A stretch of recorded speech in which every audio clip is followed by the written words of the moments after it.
What is the first step of a true Christian? Blessed are the poor in spirit, for theirs is the kingdom of heaven. Matthew 5:3 ESV. The poor in spirit are those who cast themselves on God's grace. We acknowledge our spiritual bankruptcy before God. The tax collector in the temple humbly pleads, "God, be merciful to me, a sinner." Luke 18:9-14. It is an honest confession to God and others that we are sinful and utterly without the moral virtues needed to please God. Mark 10:18, 1 John 1:9, James 5:16. It is the opposite of sinful pride. In its deepest form, the poor in spirit acknowledge our desperate need for God. Jesus declares that it is a blessing to recognize our daily need to be filled by God's mercy and grace. Luke 9:23, 2 Corinthians 12:8-10, Lamentations 3:22-23.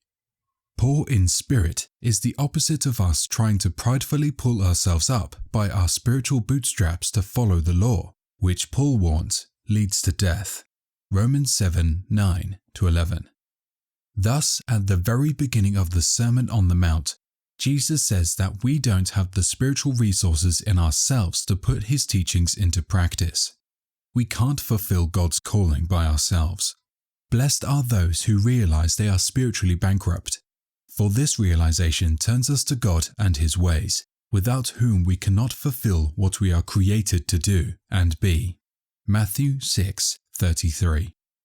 Much of the rest of the sermon rips away from us the sinful self-delusion that we are capable of acquiring a state of blessedness on our own. It aims to produce in us a genuine poverty of spirit, a genuine deep humility that we desperately need Jesus, and to put our faith in him and repent, not just one time, but daily. Mark 1:15, Luke 9:23. What is the practical result of this blessing? If we are poor in spirit, we are able to bring an honest appraisal of ourselves to our daily walk with Christ, and therefore we surrender our sinful pride for God's mercy and grace. It is only through this poor in spirit path can we progress, powered by God, to become more like Jesus and seek to fulfill his greatest commandment. 1 John 2:6, Matthew 26:36-40. Matthew 5:3 is not only a step-by-step build-up of God's process for salvation and sanctification, it also reveals the signs of a true Christian who walks in a truly humble manner worthy of the Lord, who the Lord is making pure in heart, day by day, confession by confession. Colossians 1:10, Matthew 5:8.